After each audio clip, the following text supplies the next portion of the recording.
नमस्कार, आप देख रहे हैं जोहार झारखंड। आपके साथ मैं हूं शिप्रा झा। बुलेटिन में सबसे पहले बात करेंगे नीट पेपर लीक मामले का, हजारीबाग कनेक्शन का, जिसमें ओएसिस स्कूल पूरे देश में चर्चा का विषय बन गया है। वजह है नीट पेपर लीक का मामला। शुरुआती जांच में यह स्कूल ईओयू की रडार पर था, क्योंकि कहा जा रहा था कि इसी स्कूल से पेपर लीक हुआ है। लेकिन ओएसिस स्कूल प्रिंसिपल के बयान ने पूरे मामले में अब नया मोड़ ला दिया है। ये रिपोर्ट देखिए। नीट पेपर लीक में सबसे बड़ा खुलासा, ओएसिस स्कूल के प्रिंसिपल का दावा, ओएसिस स्कूल से पेपर नहीं हुआ लीक।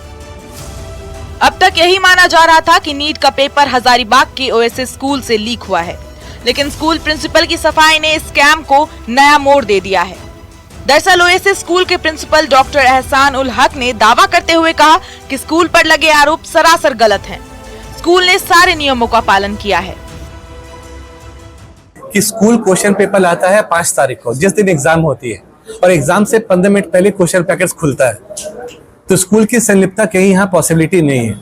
और जैसे आप सभी को मालूम है कि ये क्वेश्चन पेपर जैसे कि न्यूज में आ रहा है, जैसे कि कई सारे माध्यम से पता चल रहा है कि पटना में 4 तारीख को ही अवेलेबल था, तो ये बहुत बड़ा जांच का विषय है।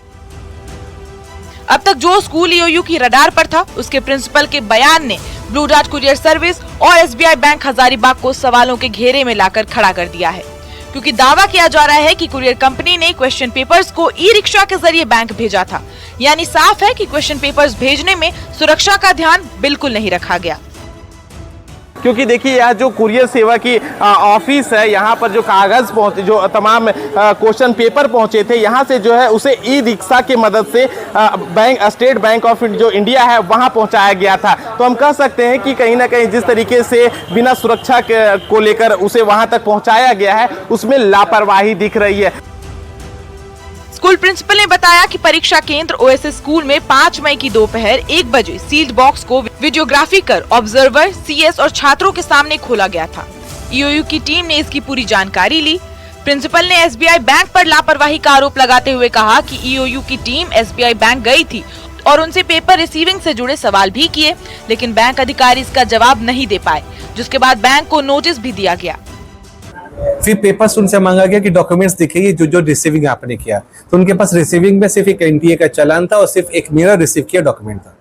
उनसे जब मांगा गया कि कुरियर एजेंसी से आपने जो रिसीव किया उनके डॉक्यूमेंट्स दिखाए, वो कोई डॉक्यूमेंट्स दिखा नहीं पाए। नीट क्वेश्चन पेपर लीक का जो मामला है ब्लू डार्ट कंपनी तक ही नहीं ठहरता है, बल्कि इसकी जो सिलसिला है वो आगे बढ़ती है और वो जो है इस भारतीय स्टेट बैंक तक भी पहुंचता है। आपको बताते चले कि जिस तरीके से नीट क्वेश्चन पेपर रांची से निकलने के बाद ब्लू डार्ट कुरियर कंपनी तक पहुंचती है और वहां से जो है एक ई रिक्शा के माध्यम से इस एसबीआई ब्रांच तक लाया जाता है, जहां पर सुरक्षित रखा जाता है। लेकिन उसकी पहले की अगर हम बात कर ले तो जिस तरीके से उसे ई रिक्शा के माध्यम से लाया जाता है, बिना किसी सुरक्षा के दृष्टिकोण से जो है वो लाया जाता है, इसमें भी जो है कई तरह के सवाल खड़े हो रहे हैं।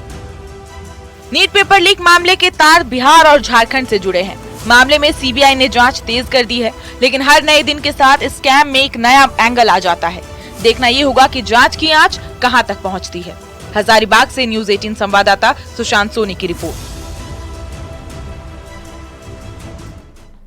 तो वहीं अब नीट पेपर परीक्षा लीक मामले के बाद लोगों में आक्रोश भी देखने को मिल रहा है, जिसको लेकर देश भर में विरोध प्रदर्शन भी चल रहा है। इसको लेकर पाकुड़ में कांग्रेस ने बीजेपी पर हल्ला बोला और कार्यकर्ताओं ने विरोध प्रदर्शन करते हुए शिक्षा मंत्री का पुतला भी फूंका है।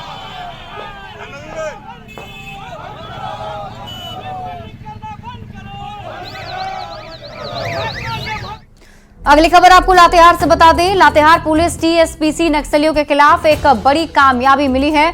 पुलिस ने टीएसपीसी के 7 हार्डकोर नक्सली को गिरफ्तार किया है।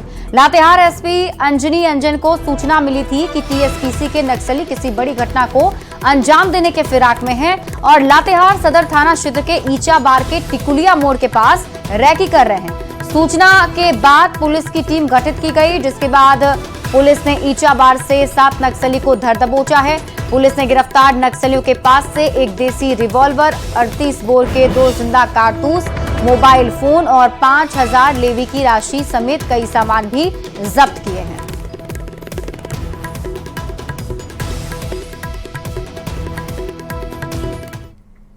और लाल आतंक पर नकेल कसा जा रहा है। आपको बता दें, नक्सलियों के नापाक मंसूबों पर एक बार फिर से पानी फेर दिया गया है। ईंट भट्टा व्यापारियों को टारगेट किया करते थे ये नक्सली, और आपको बता दें, व्यापारियों को डरा धमकाकर ये रंगदारी की मांग किया करते थे और इसके साथ ही लालच देकर बच्चों को अपने संगठन में जोड़ा करते थे। दीपक उरांव और इकबाल अंसारी इसका सरगना था, जो मास्टरमाइंड था, इसे चला रहा था। टीएसपीसी संगठन को खड़ा करने की इनकी पूरी प्लानिंग थी, जिससे पहले ही नक्सलियों के नापाक मंसूबों पर पुलिस ने पानी फेर दिया। और अब बात करेंगे विधानसभा चुनाव को लेकर बीजेपी एक्शन मोड में है। बीजेपी प्रदेश अध्यक्ष बाबूलाल मरांडी ने पार्टी के 60 दिनों का एक एक्शन प्लान तैयार किया है और अब इसके जरिए ही आम लोगों के दिलों तक बीजेपी की साख को मजबूत करने की कवायद की जाएगी। इसमें जहां पार्टी क्षेत्रवार मुद्दों की लिस्टिंग करेगी और प्रदेश सरकार के खिलाफ मुद्दों को भी तैयार कर जनता के बीच जाएगी। बीजेपी अभिनंदन विजय संकल्प सभा सभी विधानसभा में करेगी। ये कार्यक्रम 6 जुलाई से 15 जुलाई तक चलेगा और इसके बाद 30 जुलाई को बीजेपी की विस्तृत कार्य समिति की बैठक होगी।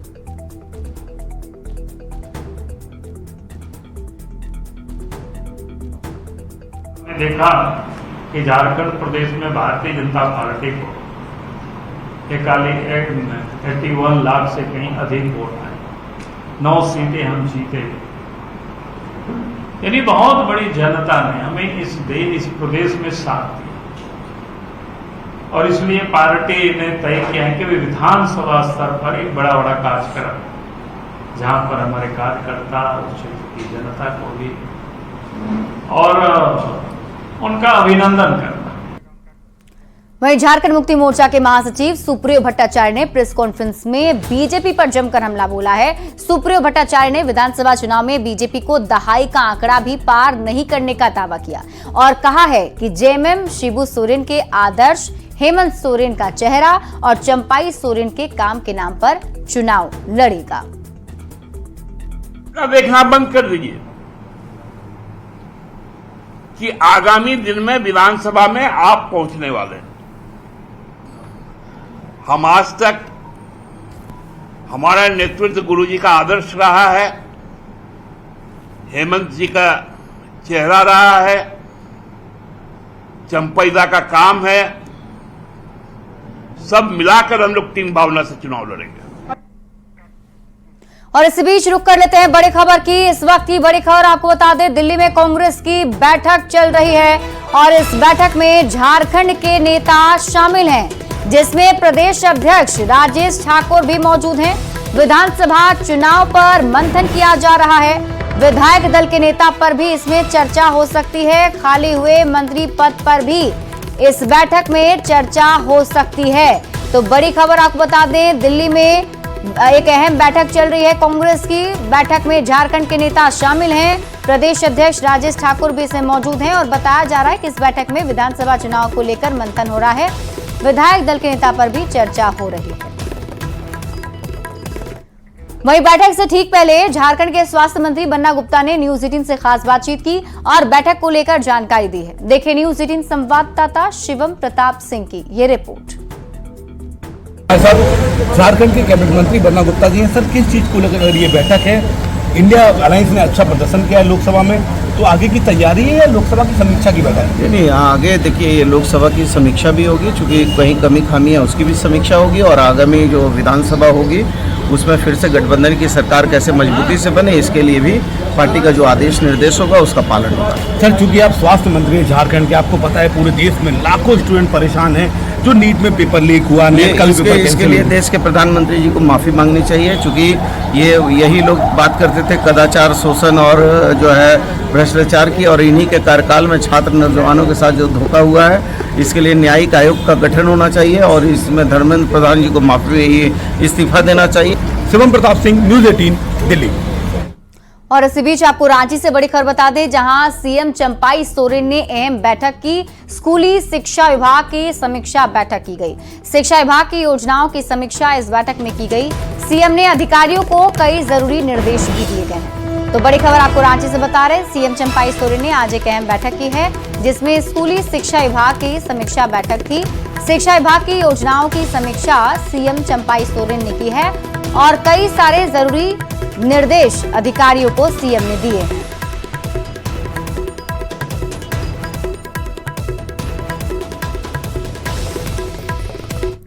वहीं गांडेय विधानसभा उपचुनाव जीतने के बाद कल्पना सोरेन गांडेय दौरे पर हैं। कल्पना सोरेन का जगह जगह पर जोरदार स्वागत भी किया जा रहा है। इस दौरान कल्पना सोरेन ने सीएम स्कूल ऑफ एक्सीलेंस का दौरा किया और छात्रों से बातचीत की।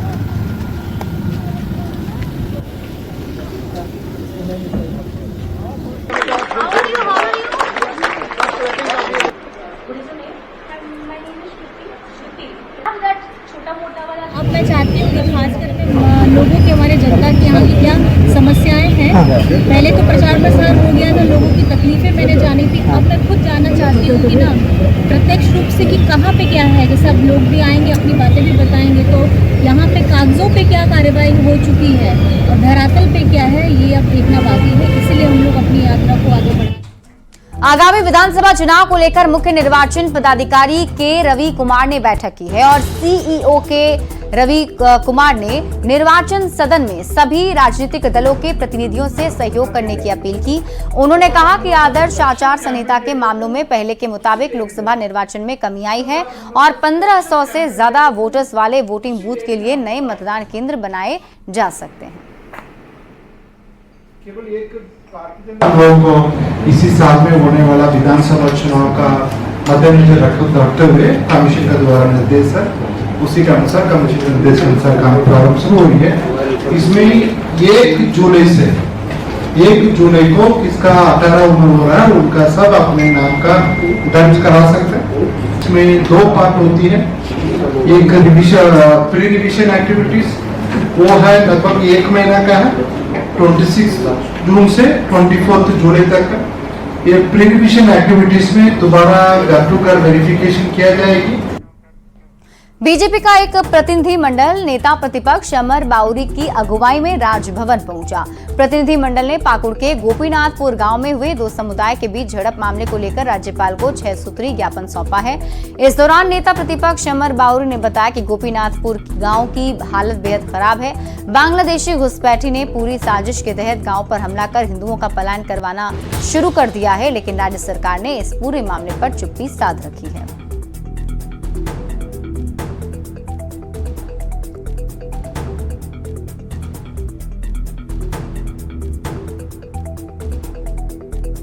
कृष्णानगर क्षेत्र है, वहां से सैकड़ों लोग झारखंड घुस करके लोगों के घरों को तोड़ करके, बमबाजी करके, पत्थरबाजी करके, गाड़ियां जला करके, उनके घर को लूट करके इतना दहशत फैलाते हैं, इतना मारते हैं कि पुलिस की पूरी छावनी आ जाती है। उसके बाद भी अपने सीमांकन से पश्चिम बंगाल पुलिस की उपस्थिति में वो लगातार पुलिस को भी ललकारते हैं।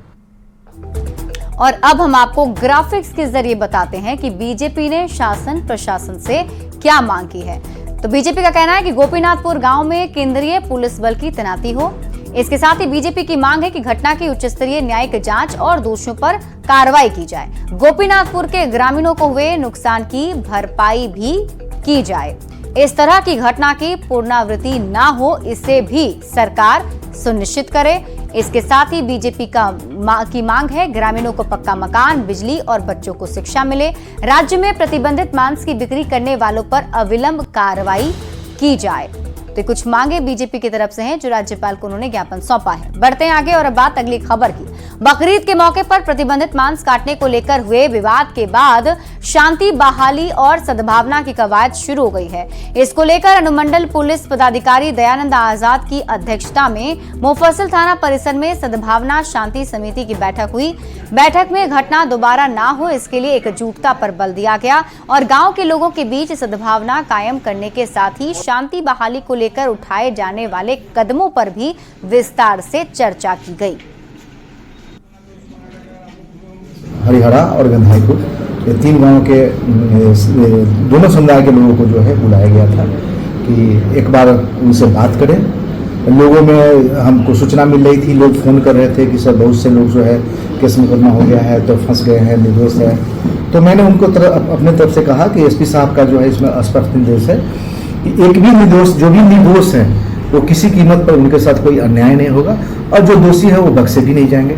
इस माहौल का शांति के लिए एसडीओ सर नहीं थे, एसडीपीओ साहब बाहर में थे, इसीलिए हम लोग को बुलाया। 3 गाँव का आदमी, हरिगंज, गंधरपुर और हरिहरा का आदमी थे कि वहाँ का माहौल को शांति बजाय रखने के लिए कैसे रखा जाए, इसी में चर्चा हुआ है। आप लोगों ने क्या एसडीपीओ सर को क्या आश्वासन दिया? आप लोगों ने आश्वासन दिया है कि वहाँ का माहौल शांति रहेगा और उसमें कोई निर्भय का माहौल नहीं है।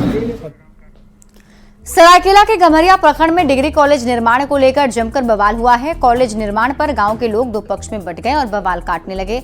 बता दें कि झारखंड सरकार ने कॉलेज परियोजना के लिए 15.20 एकड़ बंजर भूमि के अधिग्रहण को मंजूरी दे दी है, लेकिन कुछ गांव वाले इस परियोजना का विरोध कर रहे हैं और उनका दावा है कि भूमि अधिग्रहण में ग्राम सभा की उचित सहमति नहीं ली गई है।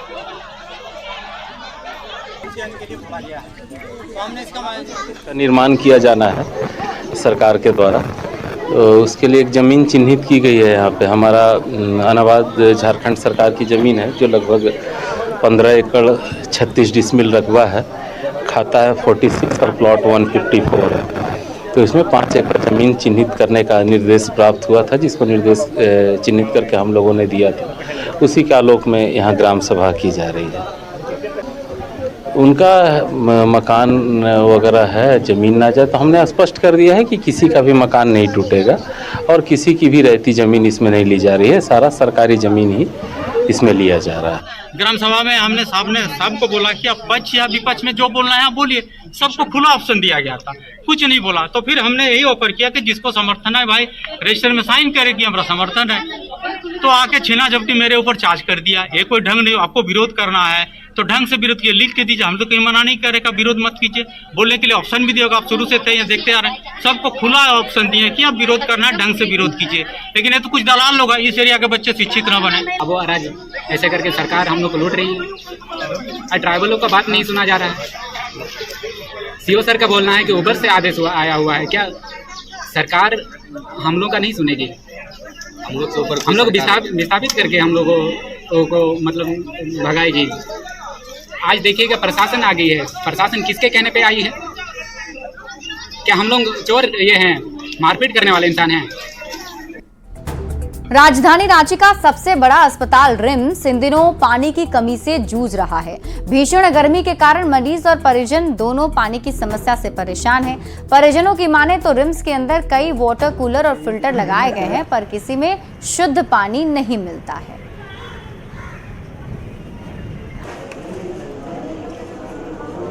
पानी बाहर से मिलेगा, अंदर पानी नहीं मिलता है? नहीं, हम लोग मालूम नहीं कहाँ मिलता है पानी। कहीं इस सब पे पानी निकलता है? नहीं, इसको तो नहीं निकलता है। कितने रुपए में पानी खरीदते हैं? 5 रुपये। 5 रुपए में एक बोतल? बाहर से खरीद के लाते हैं? हाँ। कितने दिन से आप हैं यहाँ? तो 15 दिन आएगा, हम लोग यहाँ काम रिपोर्ट लेगा जाएगा। पानी कहाँ जार और कहीं नहीं है, खरीद के लाते हैं 5 रुपये में एक बोतल पानी उधर से बाहर से। अंदर कहीं नहीं मिलता पानी? अंदर पानी नहीं है। कितने दिन से इलाज करा रहा? यहाँ तो भर्ती था 10 दिन से। 10 दिन खरीद के ही पानी पिए? अंदर कभी बोले नहीं वहाँ डॉक्टर को कि सर पानी नहीं मिल पा रहा?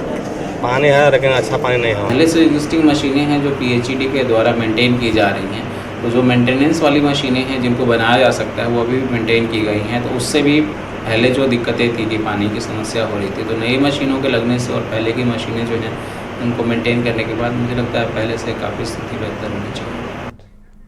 साहिबगंज के कोमोदरी गांव में गांव वालों को पानी की किल्लत का सामना करना पड़ रहा है। यहां पर सोलार जल मिलार बनाया गया था, लेकिन पिछले 1 साल से जल मिलार खराब पड़ा है, जिससे लोगों को पानी की समस्या हो रही है। इस गांव में पहाड़िया आदिवासी समुदाय के लोग रहते हैं। पहाड़ पर बसा कोमोदरी गांव में ऊपर टोला और निचला टोला मिलाकर कुल 60 से 70 घर हैं। पहाड़ के ऊपर बसे इस गांव में पक्की सड़क तक नहीं है। तकलीफ है, बहुत तकलीफ है। दूर से लाना पड़ता है। दूर से लाना पड़ता है। अच्छा, यहाँ पे जल मीनार भी बना हुआ है, जल मीनार चलता है? मतलब ये पानी का टंकी जो बना हुआ है? टंकी हाँ, लेकिन पानी नहीं है उसमें। पानी नहीं है? नहीं। अच्छा, कितना दिन से पानी नहीं आ रहा है उसमें? मैं तो ये साल भर हो गया। पानी नहीं आता है, बहुत दूर से पानी लाते हैं धो के, धूप में भी बारिश में भी। धूप में भी बारिश में भी। अच्छा, यहाँ पर जल मीनार बनाया हुआ है, पानी का टंकी, क्या उसमें पानी सप्लाई नहीं होता है? नहीं आ रहा है, देख देख के चल जाता है, बोलता ठीक करेंगे ऐसे बोल के बस चल जाता, नहीं आता है। और इस बीच आपको बड़ी खबर बता दें, कुश्ती में झारखंड ने इतिहास रचा है। झारखंड के 2 रेसलर ने भारतीय टीम में जगह बना ली है। U15 38 किलो में अनूप कुमार ने जगह बनाई है और अंडर 20 में 77 किलो में अमित गोप ने जगह बनाई है। जूनियर एशियन कुश्ती चैंपियनशिप के लिए चयन हुआ है। थाईलैंड में 16 से 24 जुलाई तक कुश्ती चैंपियनशिप होने वाला है। नोएडा में हुए ट्रायल में अनूप कुमार ने जगह बनाई और अनूप ने दिल्ली के पहलवान को 8-0 से हरा दिया। अमित गोप ने दिल्ली के रेसलर को 4-3 से हराया है। और फिलहाल इस बुलेटिन में अभी के लिए बस इतना ही। आप देखते रहिए न्यूज़ 18 बिहार झारखंड।